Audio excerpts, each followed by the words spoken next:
Well, hello and a very warm welcome back to the Andrew Eborn Show with me, Andrew Eborn, and the wonderful Radio Laureate himself, Mike Read. How are you doing, Mike? Very good. You must be very proud of that suit because you've worn it twice now in a row. I know, it's a good one. It's either new or you've lost weight and think, oh, it fits me again. This is wonderful. I quite like, I was looking at the different looks, and we do all these different things, and I like a pinstripe, a chalk stripe. There's not many people who have a chalk stripe, and I think if you're going to go for an Andrew Eborn look, I think a pinstripe's not bad. What do you reckon? Yeah, it used to be called the city look. Obviously now it's the Andrew Eborn look, which is you appropriate the look, which is very clever. If I'd known, I'd have worn my pinstripe. Well, I like the fact you've got Barbados, and it was around this time last year that I was down at Sandy Lane next to our chums. A glorious place.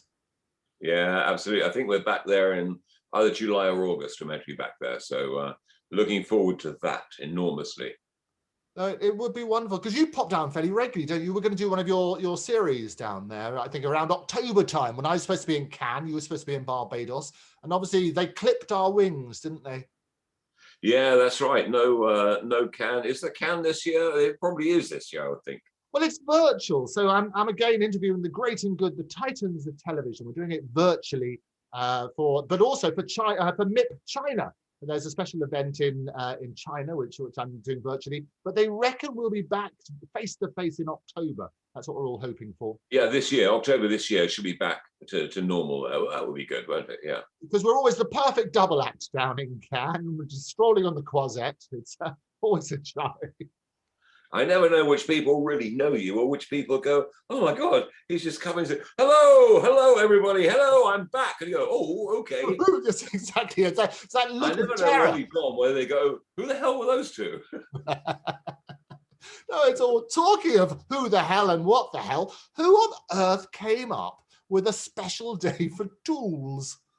Well, one might guess it might be a tool manufacturer. That would be the obvious route to go, I think. I don't know who sanctions these days, but there are some really, really weird ones. I don't know. It's just an American thing, really, isn't it? I mean, we have them as well, but they come up with some really cranky ones. You know, put chocolate on your blueberry pie day. You know, really, nothing better to do. Some are quite fun. You know, obviously. Girl Scouts Day, I think, was a few days ago as well, or this week, it's last week.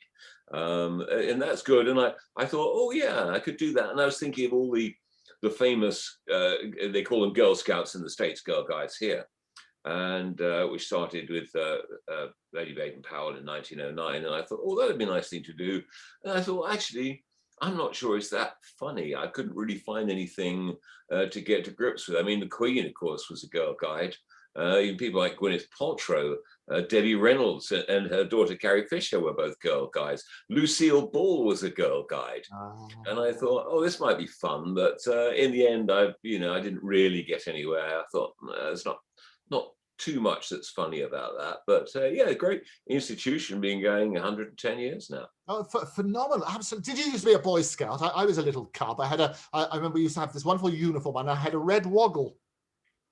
And I believe you still have, according to the ladies, but we won't go there. Were you a Boy Scout? No, I wanted to be. There's a tale of tragedy and woe here, Andrew. Is that I wanted to join the 4th Walton Scouts. And some friends of mine were in there, and they said, "Come down." I envied them, the little green cap with the yellow things. Going, oh, wonderful! And especially, my big thing was especially the green bits of what's it sticking out of your sock. You know, I love those. You have little flaggy things. That's right. Oh yeah, I desperately wanted those. That for me, they were the main thing. In fact, when I was a kid, I used to get the thickest blades of grass I could find and pull my grey socks up and tuck them underneath. So they stuck down, so people might think that I was a cub or a scout.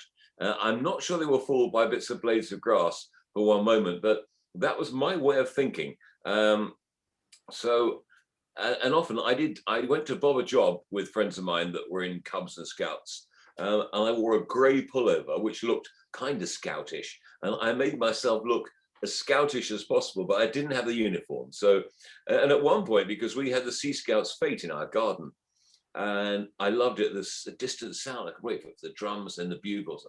Magical. I really desperately wanted to be a Sea Scout. I couldn't swim, but and we weren't that way. We were in a town on the Thames, but not really close enough for me to be a Sea Scout. But I just loved the uniform. I desperately wanted to be a Sea Scout. And I thought, well, I'm probably not going to be a Sea Scout, so I'll be an ordinary Scout. So I went down that night, and this wouldn't happen now. A couple of friends said to the Scoutmaster, we brought a friend along who wants to join. And he rather brusquely and abruptly said, I'm sorry, we're full. Usher the other two in and close the door. So I'm standing on the outside here, the tortured soul of whatever I was, I don't know, 6, 7, 8, and that. Oh, to close the door. All the gang that I want to be in is on the inside, all wearing the clothes that I want to wear, and the green bit sticking out of the socks. I'm standing on the outside and trailed my way home, feeling very melancholy and very sad. And that is where I think my melancholic streak started. Oh no! Because I have such happy memories of being a scout. Bob a jobber that's what we used to do. Bob being 5pence or whatever it was in those good old days. I used to go round and do odd jobs. People would knock on their door, and once you'd done the job, you gave them a little sticker. There's a little tick which they could put in the window to say the scouts had been. You here. said job done. That's job done. That's the one. I can tell you what it said. Yeah, absolutely. And every year, I used to win the prize of the person who got the most money from Bob a job. You know how to hurt a guy, don't you? You know how to really rub it in. From a confident scout to a would-be scout that had to walk home having the door shut in his face saying, no, sorry, son, we're full. Ah!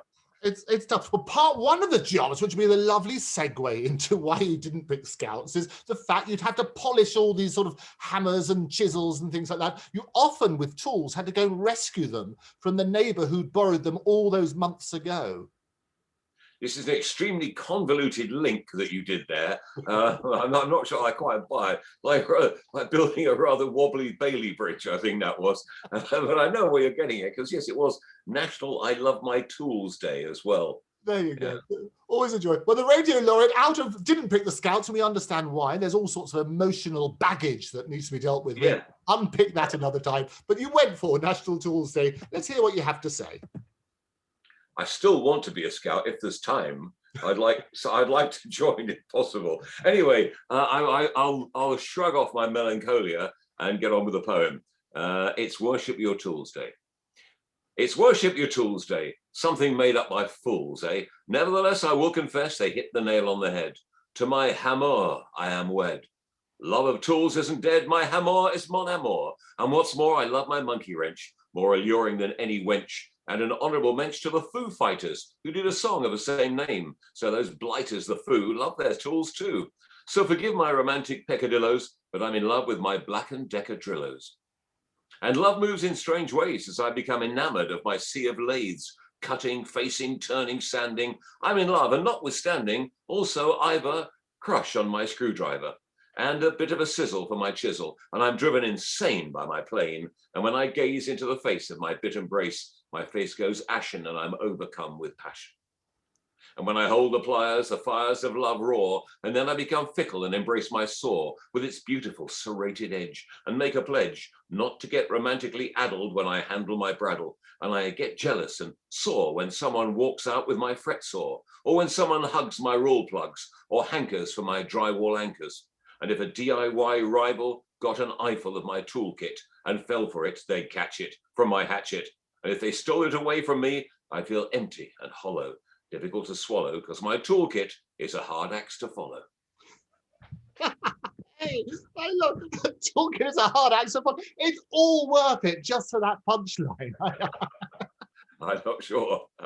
I love it. I've got a sizzle for my chisel. Come on, all these things are brilliant. I can see why you didn't want to do scouts. The scout is out.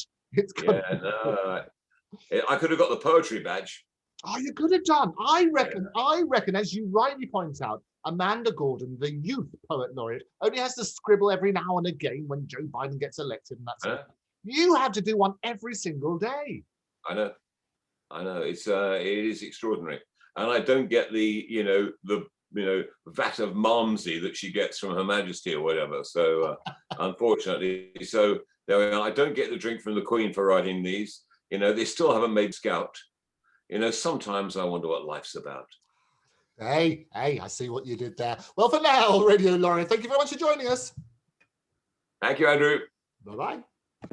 So thank you again to Mike Read for joining us here on the Andrew Eborn Show with another wonderful edition of the Radio Laureate. If you would like to be a guest on the Andrew Eborn Show, write to me at guests@octopustv.com. That's guests@octopustv.com. Don't forget you can follow me at Andrew Eborn at octopustv, and you can subscribe.